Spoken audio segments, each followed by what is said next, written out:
Semana passada eu comentei uma reportagem, excelente na verdade, a reportagem da revista Piauí sobre o caso Márcio Smelling. O Márcio Smelling é um humorista, um comediante que até pouco tempo atrás fazia parte da equipe da Globo, chegou a ser diretor da parte humorística lá da emissora e surgiram. Bem, primeiro surgiu uma denúncia que foi feita pela Dani Calabresa de assédio e depois começaram a surgir outras histórias, denúncias anônimas principalmente, porque muita gente não quer se revelar e também ter sua carreira prejudicada por causa disso. E começou a crescer, virar uma bola de neve até um ponto que ele foi desligado da emissora. Então, essa reportagem da revista Piauí mostra uma série de entrevistas que o jornalista fez com testemunhas e vítimas do Márcio Smelling e isso levou, mais uma vez, esse caso a ter visibilidade. E daí o que aconteceu em seguida, e isso que eu quero falar com vocês hoje, na verdade, é como essa questão, né, esse caso do Márcio Smelling, que envolve Dani Calabresa e outras pessoas também que foram vítimas dele e também testemunhas, isso se tornou mais uma peça ou mais um elemento de uma guerra cultural no Brasil. A gente já falou isso várias vezes sobre esse tema, eu insisto porque é importante para compreender o que acontece. A disputa que se dá no Brasil hoje não é apenas uma disputa por poder, não é apenas uma disputa eleitoral de quem vai chegar à presidência, de quem vai chegar a governador, de quem vai chegar a prefeito, ou a deputado, ou senador, não é isso.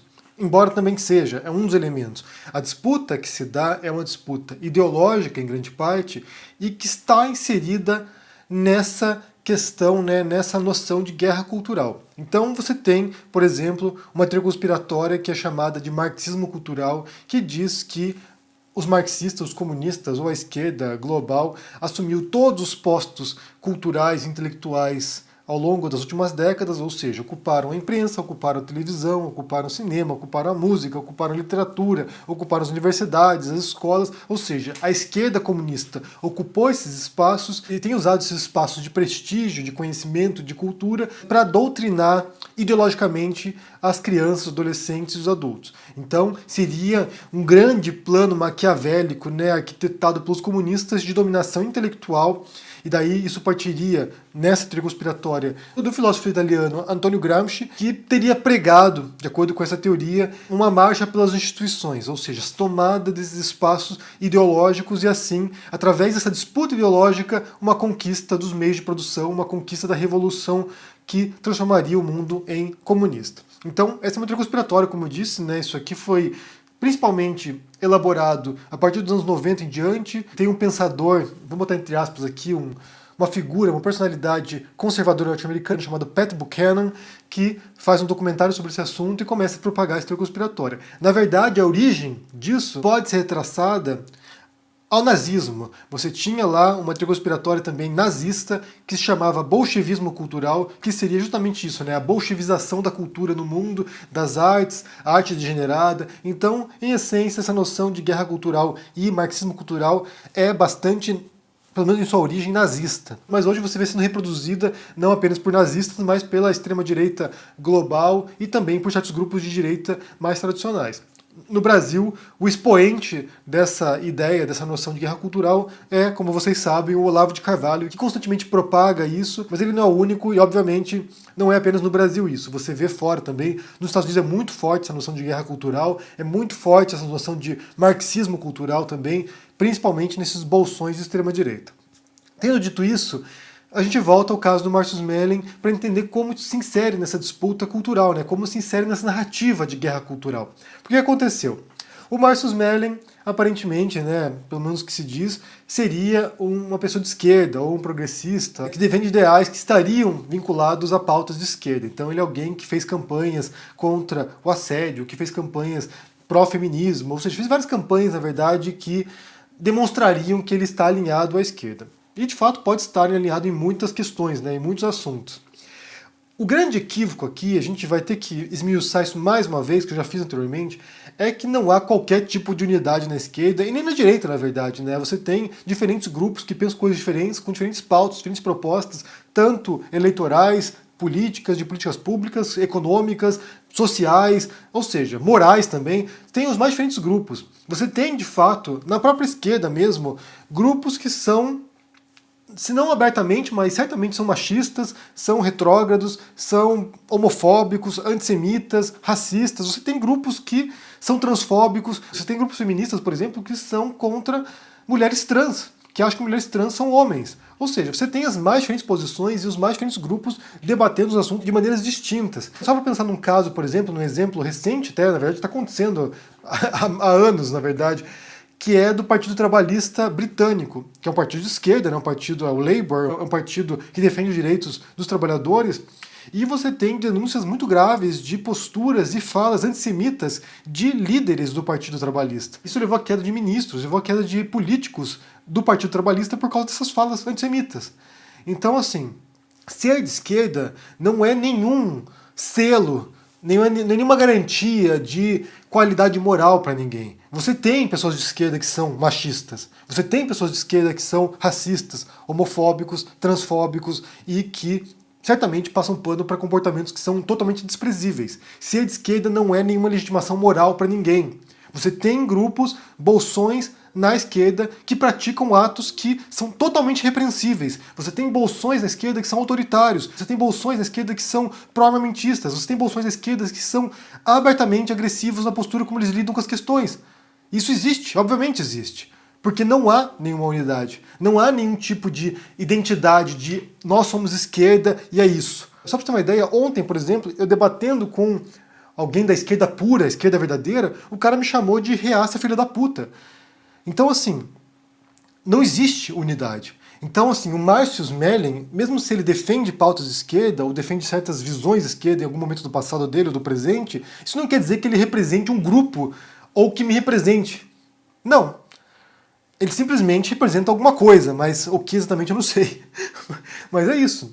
Do mesmo modo como a gente, por exemplo, quando a gente critica a extrema-direita brasileira, isso não quer dizer que a gente esteja criticando toda a direita brasileira como tal, como se toda a direita brasileira fosse bolsonarista, ou como se toda a direita fosse ignorante. E de fato não é. Você tem os mais diferentes grupos ali disputando também espaço entre si, mas é importante ressaltar aqui, há uma diferença enorme na postura como esses grupos de esquerda e de direita se relacionam quando se trata de união. E nesse caso eu gosto de mencionar esse livro aqui do George Lakoff, que se chama Don't Think of an Elephant, que ele chama que é um guia para progressistas, e ele fala nesse livro aqui em particular como em questões táticas a direita consegue pôr de lado as suas diferenças e se unir em torno de uma pauta comum. Eles conseguem ver se, olha, a gente pensa igual nesse ponto, a gente vai deixar de lado temporariamente as nossas divergências e conseguem agir em bloco, enquanto que a esquerda não consegue fazer isso.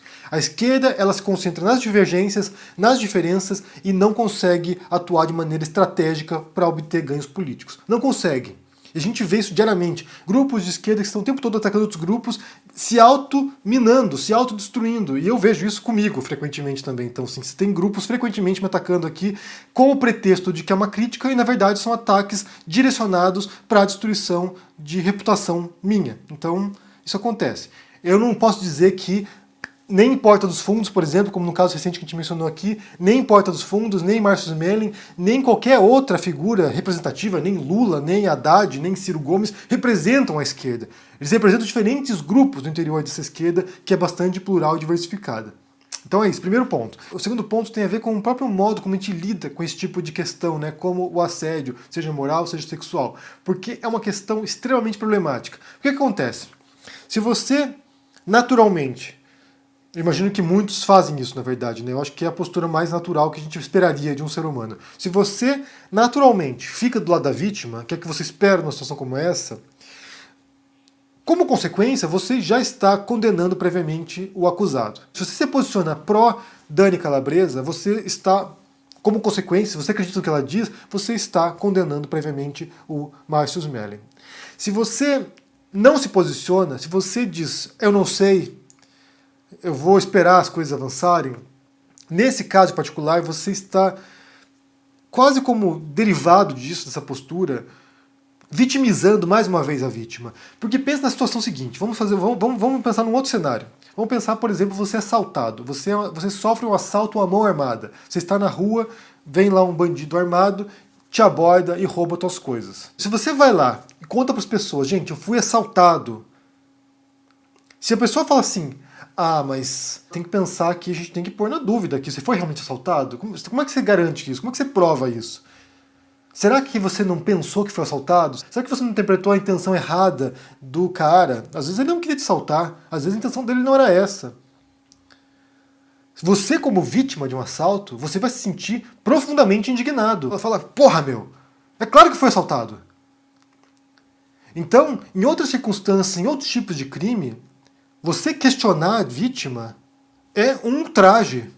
É realmente um absurdo. Mas nessa situação particular, parece que você questionar a palavra da vítima, da mulher que foi abusada, parece uma postura genuína para certas pessoas. E eu vi isso em algumas circunstâncias, né? Algumas pessoas falam assim, ah, mas tem que pensar aí, tem que analisar, né? Sendo que na reportagem da Piauí você tem ali vários depoimentos, né? São mais de 40 pessoas que deram depoimento para a revista, que deram entrevista, e também você tem outras vítimas. Então você começa a estabelecer um padrão. Nesse caso aqui, questionar a vítima me parece leviano e, mais uma vez, uma agressão contra quem sofreu esse tipo de abuso. Eu só quero mencionar aqui um caso em particular. Quando a gente morou na Inglaterra, a minha esposa trabalhava numa grande rede de restaurantes lá. E ela, junto com outros funcionários, estavam constantemente sofrendo assédio moral do gerente do restaurante que ela trabalhava. Ela chegou a gravar uma reunião, ela chegou a gravar mostrando o que ele falava para as pessoas.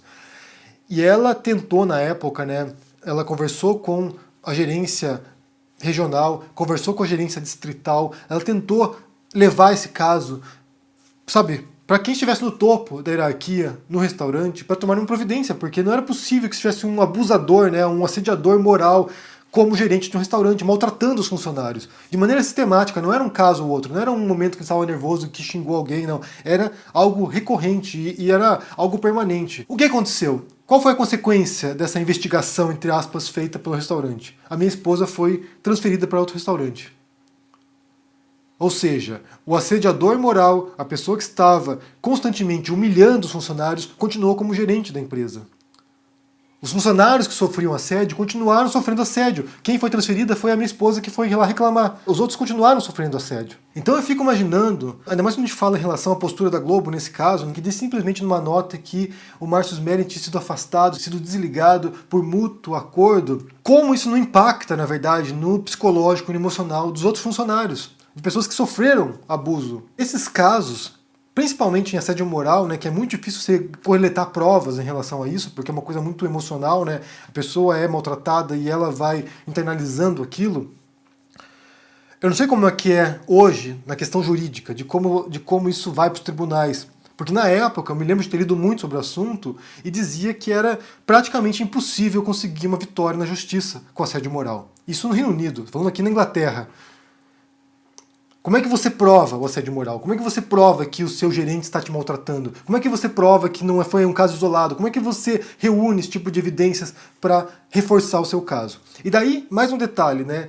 Como consequência da reportagem da Piauí, o próprio Márcio Smelling agora diz que vai processar a advogada da Dani Calabresa e que talvez pretenda judicializar o caso contra a Dani Calabresa. Então, supondo aqui, aceitando aqui a premissa de que a Dani é a vítima desse caso. Agora ela vai ser mais uma vez vítima de um processo movido pelo suposto abusador dela. Como eu disse aqui, a gente está falando em questões hipotéticas, né? Supondo que a versão dela é a correta, é a versão mais próxima da realidade, que as outras vítimas também estão contando a verdade. Só para entender como funciona essa dinâmica de poder e de dominação sobre os demais, eu recomendo que vocês assistam ao documentário sobre o Jeffrey Epstein. Tem esse documentário na Netflix, mostra como essas figuras que estão no poder e que têm poder financeiro e poder também emocional sobre as pessoas, psicológico, e poder em diferentes modos, né? Porque esse poder ele vai se ramificando e vai dominando as pessoas, como as vítimas não percebem que são vítimas até muito tempo depois. Elas continuam reproduzindo o padrão, elas continuam meio que aprisionadas mentalmente pelas pessoas. Então muita gente acaba sendo vítima de certos tipos de abuso, ou moral, ou sexual mesmo, e nem se dão conta disso. Isso também se dá em relacionamentos, marido e mulher. tipos de abuso que vão se dando prolongadamente durante anos e a pessoa não percebe que está num relacionamento abusivo. Ela não percebe que ela está aprisionada em algo que faz muito mal para ela. E só um último detalhe para concluir esse vídeo aqui. Eu vi um vídeo aqui da Jovem Pan, do Morning Show, com o Adrilles falando sobre isso, né? Como nesse tipo de situação, e aqui a gente entra nessa questão de guerra cultural mais uma vez, né? Como nesse tipo de situação, a esquerda tende a dizer que esse tipo de comportamento do abusador, ele é algo coletivo, né? É causado pela sociedade e não algo individual, e não algo de responsabilidade individual de quem comete o crime. E aqui, bem, eu suponho que o Adrilles não tenha menor conhecimento de criminologia, né? E eu já li alguma coisa sobre esse assunto também. As mais diferentes teorias sobre esse assunto, mas imagino que me parece mais plausível pensar que é um pouco dos dois, na verdade, né? Você tem um elemento que é altamente social, de comportamentos sociais, comportamentos coletivos e elementos individuais. Porque numa sociedade você tem pessoas que estão em um ambiente de alta criminalidade e que essa pessoa, indivíduo, não se torne um criminoso. Em outros casos, você tem uma sociedade altamente funcional e no qual você tem criminosos. Então você tem os dois elementos. Sem dúvida nenhuma que viver numa sociedade patriarcal, numa sociedade que é profundamente machista, permite e reforça certos comportamentos machistas das pessoas. E que se reflete em atos individuais. Então você tem uma estrutura social machista e indivíduos, homens e mulheres também, reproduzem atos machistas. Isso é natural, isso é óbvio, na verdade não precisa ser nenhum gênio para entender isso. Do mesmo modo que numa sociedade racista você tem indivíduos reproduzindo comportamentos racistas. E assim por diante, né? Numa sociedade homofóbica, pessoas reproduzindo comportamentos homofóbicos. Então, quando a gente fala de problemas estruturais, tem a ver com isso, de uma mudança das estruturas que permitem esses comportamentos. De não ser mais aceito você ser homofóbico, de não ser mais aceito você ser racista, ou machista, ou outros comportamentos sociais discriminatórios. Por outro lado, a gente não pode também imiscuir da culpa o indivíduo, porque, embora ele não compreenda esse comportamento, o ato ele também deve ser punido. Então, por exemplo, você tem uma sociedade altamente violenta. Se alguém vai lá e comete um homicídio, ele está numa sociedade na qual o homicídio é disseminado e parece uma solução para certas contendas. Então a pessoa, quando tem um problema com o vizinho, vai lá e mata o vizinho. Então essa pessoa reproduz algo que ela vê. Ela vê uma brutalidade cotidiana que ela acha que é legítimo fazer aquilo. Mas ela também tem culpa. O fato de ela matar alguém com base numa sociedade violenta não a exime do crime, do homicídio. Então a leitura que a direita brasileira, a extrema-direita, como o caso do Adrilles, faz da visão que muitos grupos de esquerda têm sobre a criminalidade ou sobre esse tipo de comportamentos é totalmente equivocada, porque você dizer que um comportamento, a reprodução de um preconceito é social, não quer dizer que o indivíduo não seja culpado dos seus atos. São coisas distintas. Existe uma culpa coletiva, estrutural, que é o que reforça e legitima esses comportamentos, mas existe a culpa individual também, obviamente. Tanto que as pessoas vão presas quando cometem algum tipo de crime. Então, são dois níveis distintos, um nível coletivo e um nível individual, e que estão em diálogo, obviamente. Bem, eu quero saber o que vocês pensam sobre esse assunto aqui, sobre a repercussão desse caso essa semana, né, do Marcus Mehling, porque a gente viu muita gente debatendo esse assunto, e como eu disse, isso foi inserido nesse tipo de disputa cultural agora. É uma esquerda passando pano para o Marcus Mehling, porque ele representa a esquerda, o que é uma bobagem completa, porque ele não representa ninguém, na verdade ele representa a si próprio. Esse tipo de argumento, e por outro lado, a questão da vitimização mais uma vez da vítima, né? Ao desconfiar da palavra dela, você está mais uma vez pondo a culpa nela. Bem, ela pode estar mentindo, ela pode estar enganando as pessoas, você está tentando ter algum benefício com isso. E a postura da Globo também. Me diga no comentário o que você pensa sobre esse assunto, deixa o joinha, se inscreva aqui no canal, se torne um membro ou um apoiador, se torne um aluno do Instituto Conhecimento Liberta, do qual eu sou parceiro agora, e ano que vem tem curso meu lá de escrita e de narrativas, confira, conheça, o link está na descrição e no comentário fixado. E também confira os meus livros sobre o Bolsonaro e sobre o Jesus histórico. Um abraço para vocês e até mais. Tchau!